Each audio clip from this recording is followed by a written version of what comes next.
Oremos. Padre Celestial, gracias te damos por tus abundantes bendiciones. Te damos gracias, Padre, porque nos has dado tu palabra, donde podemos entender exactamente lo que está pasando en el mundo, para que nada nos tome por sorpresa. Pedimos al estudiar este tema tan importante que tu Espíritu Santo nos acompañe.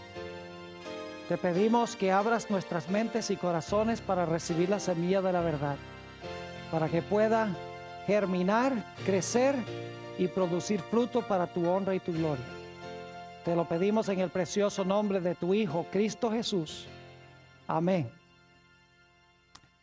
Nuevamente quiero saludar a todos los que están viendo este programa vía satélite, en la pantalla de televisión o donde quiera que se encuentren. También quiero darle un saludo muy cordial a todos los que han venido aquí al local con el fin de estudiar este tema tan importante que se titula Un cataclismo peor que Katrina. Yo creo que no necesito explicarles qué es Katrina. Es ese huracán terrible que azotó el área del sureste de los Estados Unidos, que inundó la ciudad de Nueva Orleans y mató a más de 1,000 personas. Un desastre que destruyó prácticamente a una ciudad completa. Pero hoy queremos estudiar un cataclismo o una catástrofe mucho más grande que la catástrofe que se realizó en Nueva Orleans. Me refiero al gran diluvio universal en los días de Noé. Ahora, yo quisiera comenzar en Génesis el capítulo 3 y el versículo 15 para colocar el marco de lo que vamos a estudiar en nuestro tema de hoy. El libro de Génesis, el capítulo 3 y el versículo 15. Aquí Dios le está hablando a Satanás. Jesús le está hablando a Satanás. Satanás ha vencido a Adán y Eva, pero Dios le va a decir a Satanás: yo voy a mandar una simiente al mundo y esa simiente te va a hacer la guerra. En el proceso de la guerra tú le vas a herir a la simiente en el calcañar, pero él te va a dar una herida mortal en la cabeza. Dice en Génesis 3:15: y pondré enemistad entre ti y la mujer, y entre tu simiente y la simiente suya. Esta, es decir, la simiente de la mujer, te herirá en la cabeza y tú le herirás a la simiente de la mujer en el calcañar. Ahora, como hemos estudiado, cuando Satanás escuchó estas palabras, él se propuso de que no iba a permitir que viniera esa simiente. Porque él dice: si dejo que venga esa simiente, me va a aplastar la cabeza. Así que desde este momento en adelante, yo voy a impedir que esa simiente venga al mundo. Si no viene, no me va a aplastar la cabeza. Y desde el mismo comienzo de la historia, encontramos que Satanás maniobra para impedir que la simiente venga. El primer ejemplo de esto lo encontramos en Génesis, el capítulo 4, en la historia de Caín y Abel. Y lo que quiero hacer es ir a Primera de Juan 3, a donde se relata la experiencia de Génesis, el capítulo 4. Primera de San Juan, el capítulo 3 y el versículo 12. Primera de San Juan 3 y el versículo 12. Dice aquí: no como Caín, que era del maligno y mató a su hermano. ¿Y por qué causa le mató? Porque sus obras eran malas y las de su hermano justas. Quiero que noten aquí que dice que Caín era del maligno. Es decir, la acción de Caín no fue solamente de él, estaba el maligno detrás de él. Y el propósito era matar a la simiente. Pero como hemos estudiado, cuando Caín mató a Abel, Dios levantó otra simiente para tomar el lugar de Abel. Leamos eso en Génesis, el capítulo 4 y el versículo 25. 4:25 dice: y conoció de nuevo Adán a su mujer, la cual dio a luz un hijo, y llamó su nombre Set, porque Dios, dijo ella, me ha sustituido otro hijo, en realidad en el hebreo dice otra simiente, en lugar de Abel, a quien mató Caín. Así que Satanás dice, yo voy a matar a la simiente, y Dios dice, si tú me matas a la simiente, de donde vendrá la simiente, entonces yo voy a traer otra simiente al mundo. No vas a poder derrotar mi plan matando a la simiente. Así que Satanás decidió implementar un plan B. Otro método para impedir que viniera la simiente, ya que se dio cuenta que matando a la simiente no le servía de nada porque Dios trajo otra simiente. Él se propuso a usar otra metodología. Ahora, el diablo se dio cuenta que en realidad Dios no estaba, estas simientes preliminares no eran la simiente de Génesis 3:15. El diablo se dio cuenta que Dios estaba preparando un linaje, estaba preparando una genealogía de donde finalmente iba a traer a la simiente de Génesis 3:15 al mundo. Así que Satanás dice, bueno, no puedo matar a la simiente porque Dios trae otra simiente cuando mato una, así que voy a usar otro método. Lo que voy a hacer es procurar corromper el linaje, para que el linaje pierda su identidad, para que se corrompa. Y de esa manera, si puedo interrumpir el linaje, entonces de ese linaje no va a venir ningún Mesías, no va a venir la simiente prometida. Así que el diablo se propuso a implementar un segundo plan. Podríamos decirle el plan B. Ahora, antes de hablarles del plan B, necesito leer un pasaje que encontramos en Mateo, el capítulo 24 y los versículos 37 al 39. San Mateo, el capítulo 24 y los versículos 37 al 39. Algunos se preguntarán, pastor, ¿por qué estamos estudiando esta noche la historia del diluvio? Sencillamente porque el Señor Jesucristo, vamos a encontrar, dijo que la historia del diluvio es una ilustración de lo que va a pasar al final de la historia del mundo. Es decir, el diluvio es un evento histórico, pero también es una profecía. Si podemos entender lo que sucedió allá, vamos entonces a entender lo que va a suceder al final de la historia. Fíjense cómo Jesús enseñó esto en San Mateo 24 y el versículo 37. Mas como en los días de Noé, así será la venida del Hijo del Hombre. ¿Captaron eso? Como fue allá, así será. Versículo 38.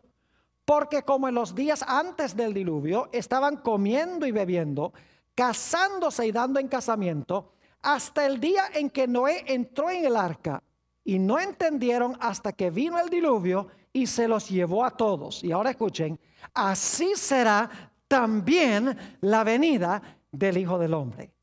Es decir, el Señor Jesucristo declaró que lo que pasó en los días de Noé va a suceder de nuevo al final de la historia. Así que si entendemos lo que pasó allá, vamos a entender lo que va a pasar al final de la historia. Ahora vamos a hablar un poco del plan B de Satanás. El plan A era matar a la simiente. No le funcionó muy bien. Así que Satanás dice, lo que voy a hacer es corromper el linaje de donde va a venir el Mesías. Vayan conmigo a Génesis, el capítulo 6, y vamos a leer los versículos 1 al 4. Génesis, el capítulo 6 y los versículos 1 al 4.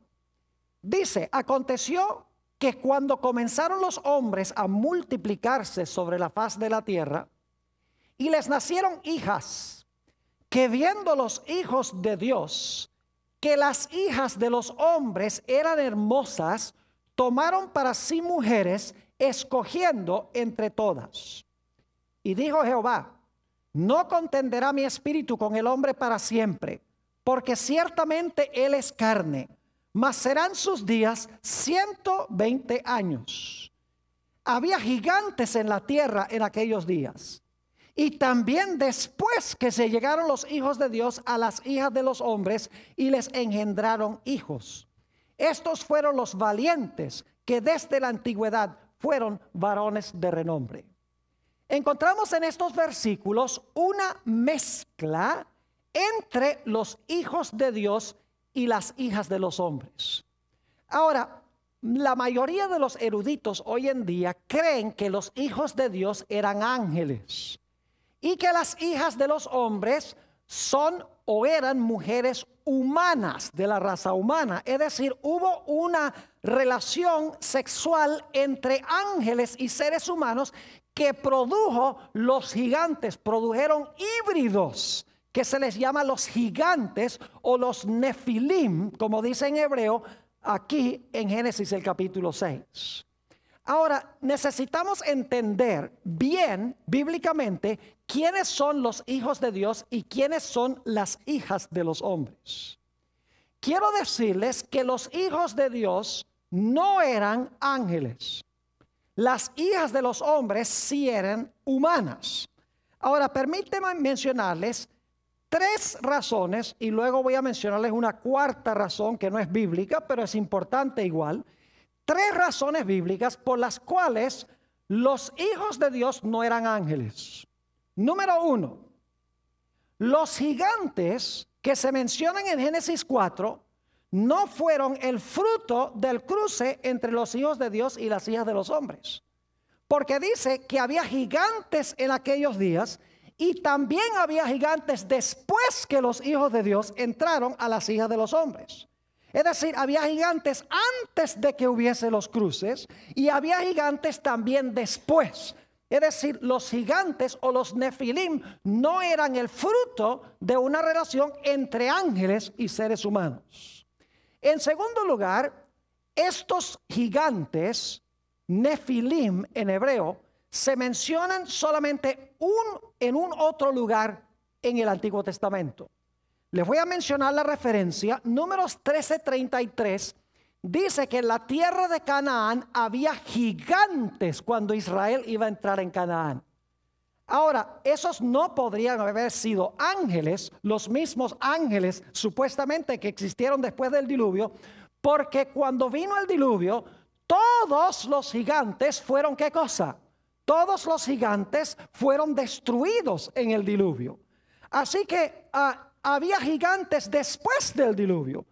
Los nefilim de Génesis 6 fueron destruidos en el diluvio. Así que no podemos decir que los gigantes eran ángeles o eran híbridos, el fruto de una mezcla entre ángeles y seres humanos. En ese caso tendríamos que decir que los gigantes en Canaán eran una combinación de ángel y ser humano. Pero en realidad sabemos que eran sencillamente gigantes humanos que había en Canaán que el pueblo de Israel tuvo que conquistar. La tercera razón por la cual encontramos que los hijos de Dios no eran ángeles es porque el Señor Jesucristo declaró que los ángeles no se casan ni se dan en casamiento. Es decir, los ángeles no contraen matrimonio. Y por lo tanto, no es posible que los hijos de Dios hayan sido ángeles que se entremezclaron con las hijas de los hombres. Además de eso, la cuarta razón, que no es bíblica, pero es muy importante, yo examiné los expositores de la Biblia, como los grandes reformadores protestantes, Martín Lutero, Juan Calvino, Zwinglio, todos esos grandes eruditos de la palabra de Dios, y todos dicen que los hijos de Dios son los descendientes de Set, es decir, el linaje de los justos. Mientras que las hijas de los hombres son las mujeres que se mencionan en el linaje de Caín. Y se mencionan a 3 de ellas por nombre en el linaje de Caín. Es decir, los hijos de Dios son los fieles del linaje de donde vendrá el Mesías.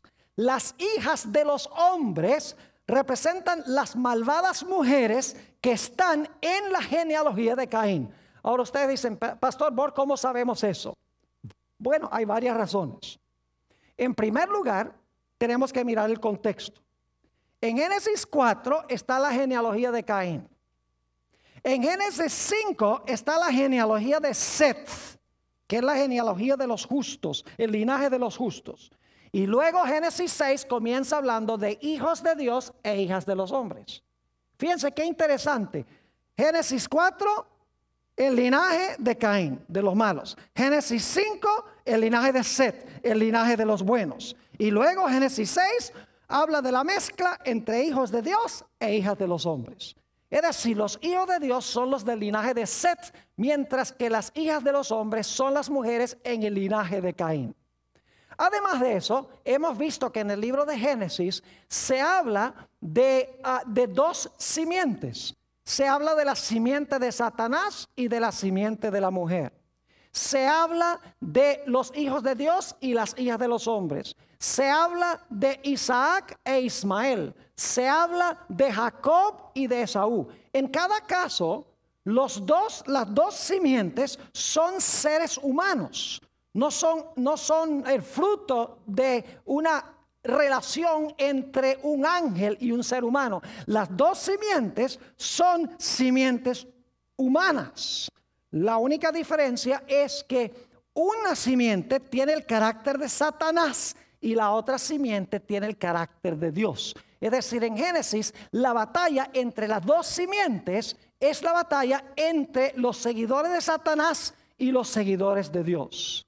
Además de eso, en el resto de la Biblia, la expresión hijos de Dios se refiere a los que han recibido a Jesús y se han convertido al Señor. Note lo que dice, por ejemplo, en Romanos el capítulo 8 y el versículo 14. Romanos el capítulo 8 y el versículo 14. Dice aquí lo siguiente: porque todos los que son guiados por el Espíritu de Dios, estos son ¿qué? Estos son hijos de Dios. ¿Quiénes son los hijos de Dios? Los que son guiados ¿por quién? Por el Espíritu de Dios. Y varias veces en el Nuevo Testamento se usa la expresión hijos de Dios para hablar de los que son fieles al Señor. Es decir, tenemos varias razones. En primer lugar, el contexto inmediato de Génesis 4 y 5. En segundo lugar, la idea de las dos simientes en Génesis. En tercer lugar, el significado bíblico de la expresión los hijos de Dios. Y también tenemos lo que dicen los eruditos, que es que los hijos de Dios son los conversos y las hijas de los hombres eran las mujeres malvadas de la genealogía de Caín. Es decir, que cuando dice que se entremezclaron los hijos de Dios con las hijas de los hombres, está diciendo que los conversos, los que eran fieles a Dios, empezaron a casarse con las que pertenecían a la genealogía de los impíos. Empezaron a entremezclarse. Y el resultado fue gigantes. No solamente gigantes en estatura, sino gigantes para hacer el mal. Porque cuando se mezcla el bien y el mal, el resultado es terrible. Por eso Dios le dijo a Israel que no se entremezclara con las naciones de Canaán. Ahora, yo pregunto, ¿por qué quería Satanás entremezclar los hijos de Dios o el linaje de los fieles con el linaje de los infieles? Porque estaba implementando el plan ¿qué? El plan B. Él dice, si yo logro que los descendientes de Caín se entremezclen con los descendientes de Set, los descendientes de Set van a perder su ¿qué? Van a perder su identidad. Y mi linaje se va a tragar el linaje de los hijos de Dios. ¿Y saben que casi sucede así? Yo pregunto, ¿cuántas personas creen ustedes que vivían en este mundo el día antes del diluvio? ¿1,000? ¿5,000? ¿1,000,000? Mis queridos amigos, no cabe duda de que en este mundo había millones de personas antes del diluvio. Entre la creación y el diluvio pasaron 1656 años. En un mundo donde no había escasez de recursos naturales. En un mundo donde prácticamente no existía la enfermedad. En un mundo a donde Dios había dicho que debían fructificar y multiplicar y llenar la tierra. En un mundo a donde los hombres vivían hasta tener casi 1000 años. ¿Cuántos hijos puede tener un hombre de 1000 años? Casi 1000 años, porque Matusalén murió de 969 años. Imagínense que cuando llegaban a los 400 años todavía eran teenagers. Todavía están un poquito más allá de la adolescencia. Podían tener muchísimos hijos, no había infertilidad. Es decir, no cabe duda que había millones de personas en el mundo el día antes del diluvio? Porque la Biblia dice que toda la tierra estaba llena de violencia, toda la tierra estaba habitada. Y sin embargo, escuchen lo aterrador. De los millones que habitaban sobre el planeta Tierra, ¿cuántos permanecieron fieles a Dios? Solamente quedaban 8 personas fieles a Dios. Y todos eran de la misma familia. Eran del linaje de Set. Noé es el último personaje que se menciona del linaje de Set. Ahora yo pregunto, ¿qué hubiera sucedido si Dios no hubiera destruido el mundo por un diluvio? Hubiera terminado de corromperse el linaje de donde iba a venir el Mesías o la simiente, y Dios no hubiera tenido a nadie a través del cual traer a la simiente prometida al mundo. Ese era el propósito de Satanás. Era acabar con el linaje, entremezclando a los justos con los injustos. Y el resultado fue estos nefilim, estos gigantes, no solamente en tamaño, sino gigantes en hacer el mal. Y la Biblia dice que antes de que se entremezclaran, había también gigantes. Es decir, los gigantes no eran el fruto solamente de la entremezcla de los justos con los injustos. Ahora necesitamos hablar un poquito sobre lo que sucedió antes del diluvio, que llevó finalmente a este gran cataclismo universal. Notemos en primer lugar la maldad que había en la tierra. Vayan conmigo a Génesis, el capítulo 6 y el versículo 5. Génesis, el capítulo 6 y el versículo 5. Dice, y vio Jehová que la maldad de los hombres era mucha en la tierra, y que todo designio de los pensamientos del corazón de ellos era de continuo solamente el mal. Fíjense las expresiones que se usan. Mucha en la tierra maldad. Dice, todo designio de los pensamientos del corazón de ellos era de continuo solamente el mal. Y fíjense cuál fue el resultado de esto. Versículo 11. Y se corrompió la tierra delante de Dios.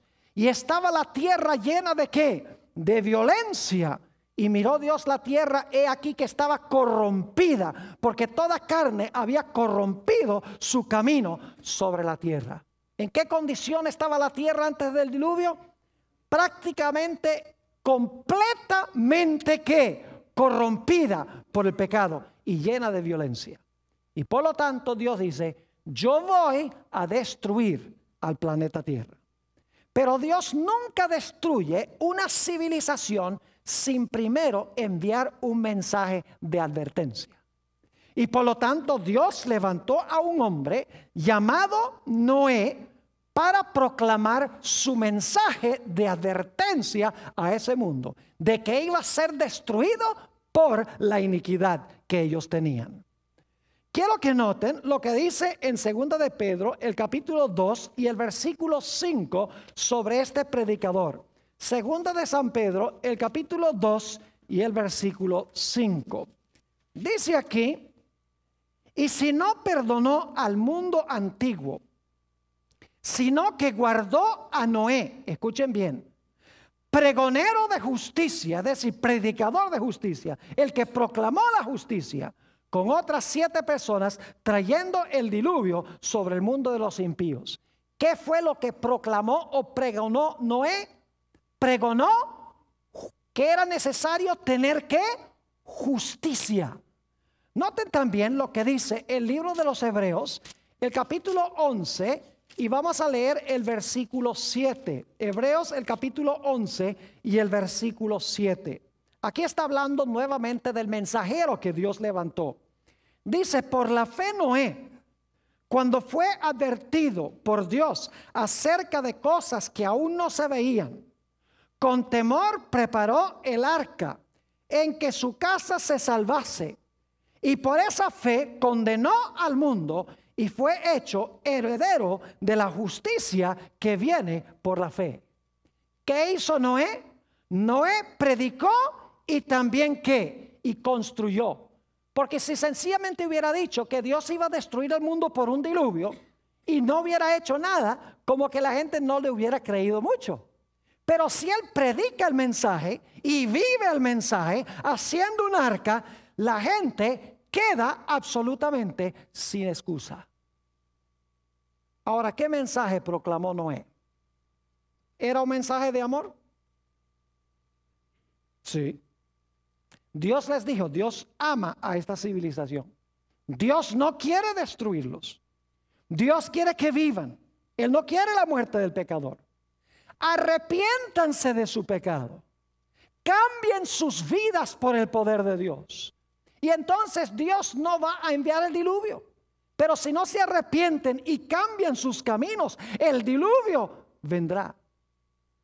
¿Cuánto fruto tuvo el mensaje de Noé? De millones de personas, solamente su familia recibió el mensaje. Vivimos en un mundo hoy a donde la gente cree que la mayoría está con Dios.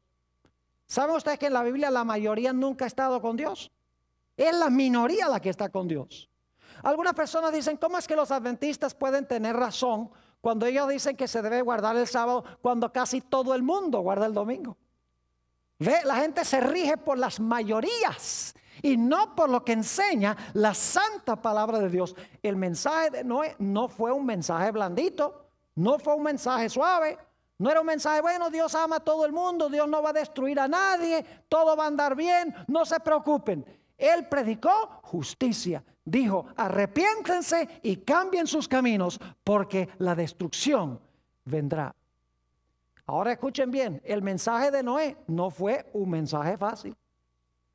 ¿Saben por qué? Les voy a compartir algunos datos, no los vamos a leer, pero solamente se los voy a compartir, están en su lista de textos. Según Génesis 2, 5 y 6, la tierra al principio era regada por un vapor que subía de la tierra. Es decir, no había llovido antes del diluvio nunca. La tierra no era regada por lluvia, sino que era regada por un vapor que subía de la tierra. Génesis 2, 5 y 6. Y algunos dirán, pero pastor, ¿cómo llegó a estar esa agua debajo de la tierra para que pudiera salir como un vapor? Bueno, en Génesis 1 y el versículo 2 nos dice que este planeta estaba cubierto de agua antes de la creación. Y en Génesis 1:7 nos dice que Dios tomó parte de esa agua y la puso debajo de la tierra y tomó otra parte del agua y la colocó encima de la tierra y eso llegó a ser la atmósfera. Es decir, el agua que cubría el planeta, Dios tomó parte y la colocó arriba y tomó parte del agua y la colocó abajo. El agua que colocó bajo la tierra era la que subía para regar la tierra como un vapor. Cuando Dios trajo el diluvio a este mundo, Dios no tuvo que inventar agua. Dios no tuvo que crear agua. Lo único que tuvo que hacer fue abrir las ventanas del cielo a donde había colocado el agua arriba y traer el agua que está debajo de la tierra, las fuentes del gran abismo, y traer el agua que estaba abajo para nuevamente cubrir el planeta. Es decir, el agua que puso arriba y abajo, ahora Dios en el diluvio trae el agua de arriba y trae el agua de abajo y nuevamente llena el planeta como era antes del diluvio. Ahora ustedes pueden imaginarse cuán ilógico era el mensaje de Noé. Cuán absurdo, cuán anticientífico. Imagínense predicando que Dios va a traer un diluvio, va a llenar la tierra con agua cuando nunca había llovido. De que Dios iba a traer agua del cielo y se iba a llenar el planeta con agua. Yo me imagino a los científicos, a los historiadores, inclusive a los psicólogos diciendo, este hombre está loco porque nunca ha llovido. Esto es científicamente imposible. Pero como leímos en Hebreos 11 y el versículo 7, Noé tenía fe. ¿Saben lo que es fe? Es muy sencillo. Dios habla algo, yo creo lo que Dios dice y actúo a base de lo que dice. Es decir, fe no es creer lo que Dios dice. Fe es creer lo que Dios dice suficientemente como para hacerlo. Dios le dice a Noé, Noé, voy a mandar un diluvio. Esa es mi palabra. Te prometo que voy a mandar un diluvio. ¿Y qué hace inmediatamente Noé? no se sienta y dice, ay, gracias Señor por esta revelación, te lo creo. No. Inmediatamente, ¿qué hace? Él y sus hijos van y empiezan a cortar árboles y sacan los clavos y sacan los martillos. Porque cuando ellos oyen la palabra de Dios, actúan y obedecen lo que Dios dice. Eso es tener fe. Eso demostró que ellos creían el mensaje que estaba proclamando Noé. Por eso dice que por su fe condenó al mundo. Noé invirtió todo lo que tenía en el arca. Todo su tiempo, todos sus talentos, todo su dinero, todas sus energías, las dedicó para construir el arca. Y cada martillazo que Noé y sus hijos dieron sobre esa arca indicó que ellos creían el mensaje que Dios había dado y que en serio Dios iba a mandar un diluvio sobre el mundo. Ahora, ¿saben ustedes que el mensaje de Noé fue acompañado por el poder del Espíritu Santo? Note lo que dice Génesis, el capítulo 6 y el versículo 3. Génesis, el capítulo 6 y el versículo 3. Y dijo Jehová, no contenderá mi espíritu con el hombre para siempre, porque ciertamente él es carne, mas serán sus días 120 años. ¿Qué estaba haciendo el Espíritu Santo a medida que Noé proclamaba su mensaje durante los 120 años? Dice que el Espíritu Santo estaba haciendo ¿qué cosa? Estaba contendiendo con toda carne. Es decir, estaba luchando con la gente para que la gente escuchara el mensaje de Noé y lo recibiera, lo aceptara. Es decir, el mensaje de Noé no fue solamente un mensaje aislado de él, sino cuando proclamó el mensaje, lo proclamó con poder porque iba con la convicción del Espíritu de Dios. Y lo interesante es que a pesar de que Noé predicó 120 años, solamente su familia creyó y aceptó el mensaje que Dios estaba dando a través de Noé. De los millones de personas, solamente 8 creyeron que Dios iba a mandar un diluvio y aceptaron el mensaje aparentemente absurdo y anticientífico de Noé. Finalmente llegó el momento en que se debía entrar al arca. Y fíjense qué maravilloso es Dios. No solamente Dios a través de Noé proclamó un mensaje de juicio, de que Dios iba a venir en juicio. Un mensaje de que Dios quería salvar a esa civilización. Un mensaje acompañado por el poder del Espíritu Santo, sino que Dios hizo un maravilloso milagro. Note lo que dice Génesis 7 y los versículos 8 y 9. Génesis el capítulo 7 y los versículos 8 y 9. Está hablando sobre los animales y dice lo siguiente: de los animales limpios y de los animales que no eran limpios, y de las aves y de todo lo que arrastra sobre la tierra, de 2 en 2 entraron con Noé en el arca, macho y hembra, como mandó Dios a Noé. Ahora, en la versión de Hollywood del diluvio, aparecen los hijos de Noé por allá cazando animales y alándolos duro para que vengan al arca. Pero en la versión bíblica dice que los animales vinieron de 2 en 2 a Noé en el arca y entraron en orden al arca. Es decir, los animales obedecían a Dios y los seres humanos no. Dios estaba diciendo que los seres humanos habían caído a un nivel subanimal, porque los animales escuchaban a Dios, mientras que los seres humanos tenían la conciencia casi completamente cauterizada, con la excepción de Noé y de su familia. Ahora me imagino a Noé parado en la puerta del arca. Todos los animales han entrado, su familia está dentro. Y viene la última invitación. Pero los que están fuera del arca se burlan, dicen: esto es anticientífico, esto no va a pasar. ¿Y saben lo que sucede luego?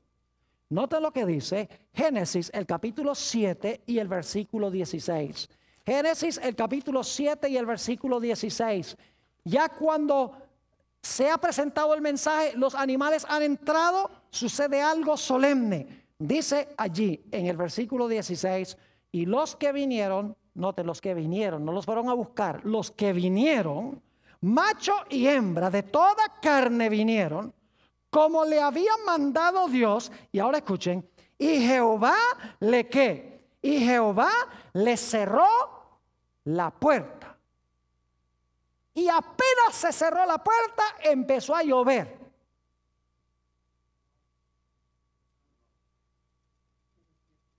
Ah, no, si están despiertos, ¿ah?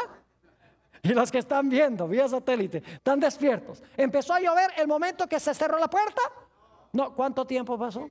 Vamos a leerlo. Génesis el capítulo 7 y el versículo 10. Génesis el capítulo 7 y el versículo 10. Algo muy interesante sucedió. La puerta se cerró, pero no cayó la lluvia enseguida. Dice en el versículo 10.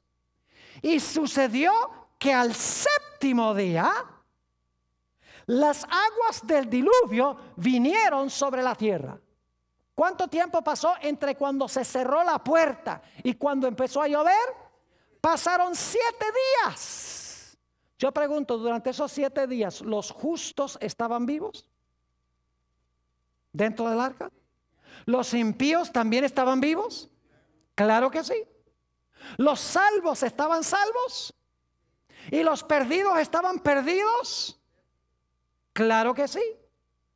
Vivos, pero el destino ya había sido decidido cuando la puerta ¿qué?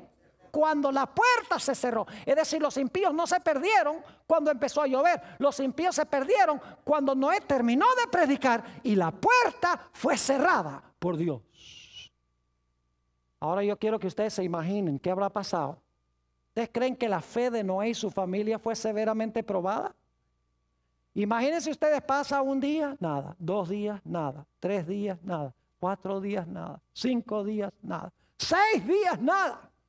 Yo me imagino que Noé y su familia estarían pensando, ¿será que le entendimos mal a Dios? ¿Será que Dios no va a cumplir su palabra? Posiblemente preocupados. Es decir, su fe fue severamente probada. ¿Cómo creen ustedes que reaccionaron los que estaban afuera? Cada día se volvieron más violentos, cada día más seguros de sí mismos, cada día diciendo, ve ese loco con su familia y con todos esos animales ahí en ese barco. Y cada día se volvieron peores y peores los de afuera, gritándole a los de adentro, y los de adentro preocupados porque no sucedía nada. Es decir, la fe de Noé y su familia fue severamente probada. Pasaron por un tiempo de angustia, podríamos decir, antes de que viniera la destrucción, después que se cerró la puerta. Pero luego entonces pasó lo que había sido profetizado. Génesis el capítulo 7 y el versículo 11. Génesis el capítulo 7 y el versículo 11. El año 600 de la vida de Noé, en el mes segundo, a los 17 días del mes, aquel día fueron rotas todas las fuentes del grande abismo y las cataratas de los cielos fueron abiertas. El agua que Dios había colocado bajo la tierra y arriba en el cielo, ahora Dios baja el agua y sube el agua y llena el planeta como estaba antes de la creación. Es decir, el mundo vuelve a la condición en la cual se encontraba antes de la creación. ¿Sabe lo que es interesante? El Antiguo Testamento usa una palabra especial para el diluvio en los días de Noé. No lo usa para ningún otro diluvio en el Antiguo Testamento. Solo para el diluvio en los días de Noé. La palabra es la palabra Mabul. Hay muchas palabras en el Antiguo Testamento hebreo que hablan de un diluvio, pero este diluvio tiene una palabra especial. Y lo mismo el diluvio en el Nuevo Testamento. El diluvio en los días de Noé, en el Nuevo Testamento se usa la palabra cataclismos. El único diluvio en el Nuevo Testamento que usa esa palabra. Todos los otros diluvios que se mencionan en el Nuevo Testamento usan la palabra pótamos. Solo para el diluvio en los días de Noé se usa la palabra cataclismos, es decir, fue una catástrofe global. Ahora, yo no sé si debo hacer esto, pero algunos eruditos hoy en día dicen que este diluvio fue un diluvio local en el valle de Mesopotamia. Yo tengo aquí una lista, no puedo compartirlos todos porque el tiempo apremia, que indican que este fue un diluvio global, fue un diluvio universal. En primer lugar, los autores del Nuevo Testamento enseñan que fue global. En segundo lugar, dice que toda la tierra estaba llena de violencia. En tercer lugar, si fue un diluvio local, ¿para qué construir un barco? Podrían haber emigrado a otra parte. Además de eso, si el diluvio fue local, las especies podrían haber emigrado a otro sitio. ¿Por qué fue necesario preservar las especies si fue un diluvio local? Dice ahí en Génesis que todas las cosas vivas que Dios había creado fueron destruidas en el diluvio. Se dice que todos los altos montes fueron cubiertos de agua. Dice, toda carne murió, cada hombre murió. Dice, solamente Noé y su familia quedaron. Además de eso, cuando Noé mandó las aves no encontraban a dónde posarse. Si hubiera sido un diluvio local, hubieran seguido volando y hubieran conseguido a dónde posarse. Además de eso, el arco iris fue señal de que Dios no iba a mandar otra vez un diluvio global. Si el diluvio fue local, entonces Katrina hace que Dios sea mentiroso, porque ese fue un diluvio local. El hecho de que Dios da un arco iris indica de que este fue un diluvio universal, y Dios dice, no voy a llenar otra vez toda la tierra, todo el planeta de agua. Además de eso, todas las naciones tienen recuerdos de un diluvio. Casi todas las civilizaciones del mundo tienen historias de un diluvio global que destruyó la tierra. Además de eso, el registro fósil, el registro de los fósiles indica de que hubo una catástrofe global. Es decir, este fue un cataclismo mundial. Y dice en Génesis 7 y el versículo 21 al 23, Génesis 7 y el versículo 21 al 23, y murió toda carne que se mueve sobre la tierra, así de aves como de ganado y de bestias, y de todo reptil que se arrastra sobre la tierra, y todo hombre. Todo lo que tenía aliento de espíritu de vida en sus narices, todo lo que había en la tierra murió. Así fue destruido todo ser que vivía sobre la faz de la tierra, desde el hombre hasta la bestia, los reptiles y las aves del cielo, y fueron raídos de la tierra. Y ahora escuchen bien, y quedó solamente ¿quién? Noé y los que con él estaban en el arca. ¿Cumplió Dios su palabra? ¿Destruyó totalmente al mundo por un diluvio? Absolutamente. Ahora yo pregunto, ¿dónde estaba Satanás durante el diluvio? Todos los impíos, ¿qué pasó con todos los impíos? Todos los impíos se murieron. ¿Y los justos a dónde estaban? Sanos y salvos dentro del arca. ¿Satanás murió? No. Satanás fue obligado a permanecer aquí en el planeta. En el libro Patriarcas y Profetas, que es uno de mis mejores favoritos comentarios del Antiguo Testamento, en la página 88 dice esto: el mismo Satanás, obligado a permanecer en medio de los revueltos elementos, temió por su propia existencia. Es decir, le tocó a Satanás quedar atado en un mundo completamente destruido por el diluvio y sin tener a nadie de los suyos con él, porque todos estaban ¿qué? Porque todos estaban muertos. Y después que Noé y su familia salieron del arca, salieron a un mundo que había sido completamente limpiado del pecado y los pecadores. Ahora, ¿saben ustedes que todo este panorama que yo les he pintado de Génesis se va a repetir de nuevo? Ahora, no tenemos tiempo de hacer todos los paralelos, pero les voy a mencionar los versículos y las ideas para que ustedes lo estudien más detenidamente con la lista de textos que han recibido. Vayan conmigo a Mateo, el capítulo 24, y vamos a leer de nuevo el versículo 37 al 39. Mateo 24 y el versículo 37 hasta el versículo 39. Dice: mas como en los días de Noé, así será la venida del Hijo del Hombre. Ahora escuchen esto. Porque como en los días antes del diluvio, estaban comiendo y bebiendo, casándose y dando en casamiento. Ahora escuchen, hasta el día que Noé entró en el arca. Ahí está el primer hasta que entró en el arca. Versículo 39. Y no entendieron hasta que vino el diluvio. Un segundo hasta. Yo no sé si ustedes captaron algo interesante allí. Dice que estaban comiendo y bebiendo, casándose y dándose en casamiento, hasta el día que Noé, ¿qué? Entró en el arca. Y no entendieron o no conocieron hasta que, ¿qué? Que vino el diluvio. ¿Cuánto tiempo pasó entre cuando entraron al arca y cuando vino el diluvio? 7 días. Y durante ese periodo ellos no entendieron o no conocieron que estaban, ¿qué? No conocieron o no entendieron que estaban perdidos. Es decir, Jesús dice que comían, bebían, plantaban, edificaban hasta que entraron en el arca, hasta que no entró en el arca. No conocieron hasta que vino el diluvio que estaban, ¿qué? Perdidos. Y luego Jesús dice: así será también la venida del Hijo del Hombre.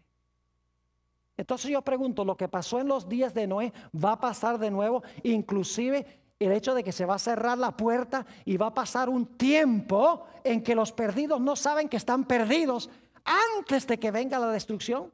Claro que sí. Ahora vamos a hacer rápidamente el paralelo con lo que va a pasar al final de la historia.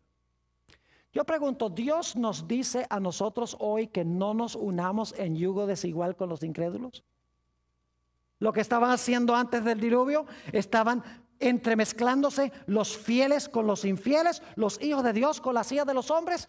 Dios dice: no os unáis ¿en qué? En yugo desigual con los incrédulos. ¿Qué pasa cuando nos unimos en yugo desigual con los incrédulos?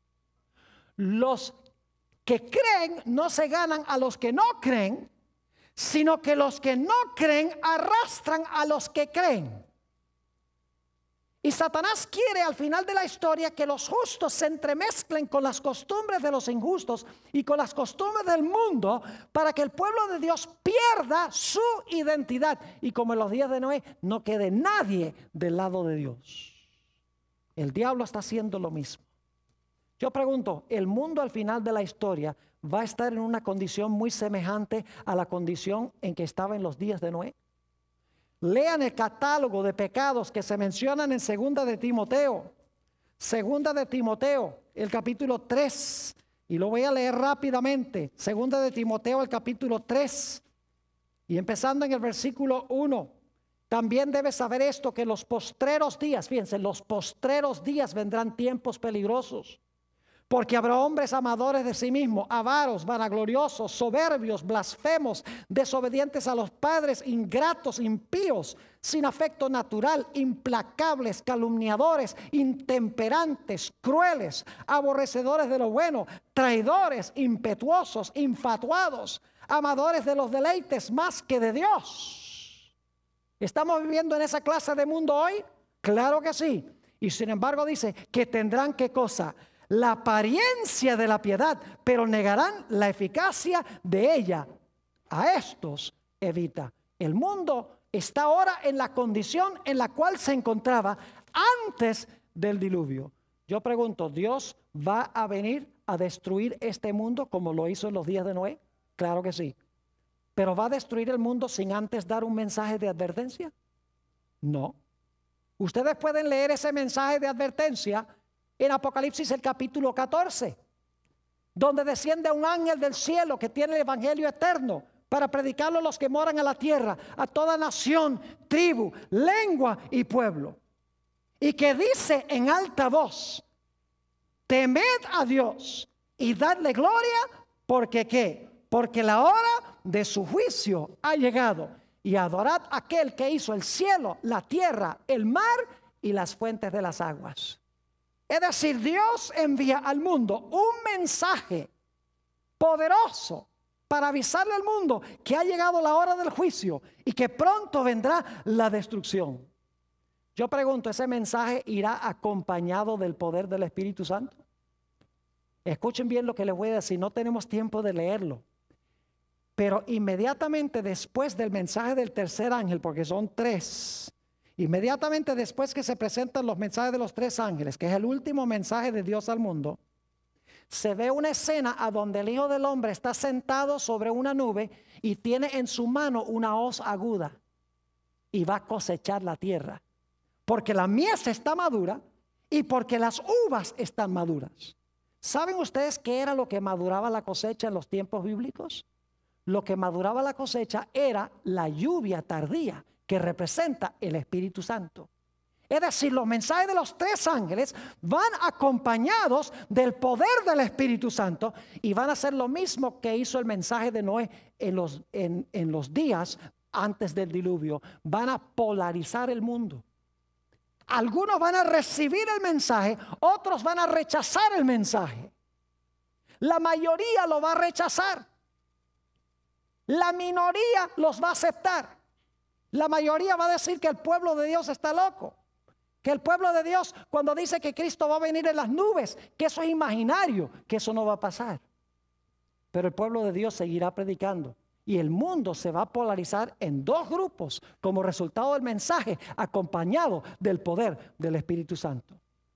Yo pregunto, cuando termine de predicarse el mensaje, ¿se va a cerrar la puerta? Y ustedes conocen en la parábola de las 10 vírgenes. Dice que cuando el esposo vino, la puerta se ¿qué? La puerta se cerró. En Apocalipsis, el capítulo 15 y el versículo 5 al 8, que no vamos a leer, dice de un tiempo cuando ya la gente no va a poder entrar al santuario para confesar sus pecados, porque el Señor Jesucristo habrá concluido su obra sumo sacerdotal. Y en Apocalipsis 22:11 dice que cuando Jesús cierre su ministración, cuando se termine de predicar con el poder del Espíritu Santo, dice que el que es injusto va a seguir siendo injusto. El que es sucio va a seguir ensuciándose. El que es santo va a seguir santo y el justo va a seguir justo. Es decir, la puerta de la oportunidad se va a cerrar. Y yo pregunto, después que se cierre la puerta, ¿enseguida va a venir la destrucción? No. La Biblia dice que después que se cierre la puerta, vendrá un tiempo de aflicción cual no se ha visto nunca jamás en la historia del planeta Tierra. Lo dice en San Mateo 24, 21 y 22. ¿Creen ustedes que la fe del pueblo de Dios será severamente probada durante ese periodo? Parecerá que Dios ha abandonado a su pueblo.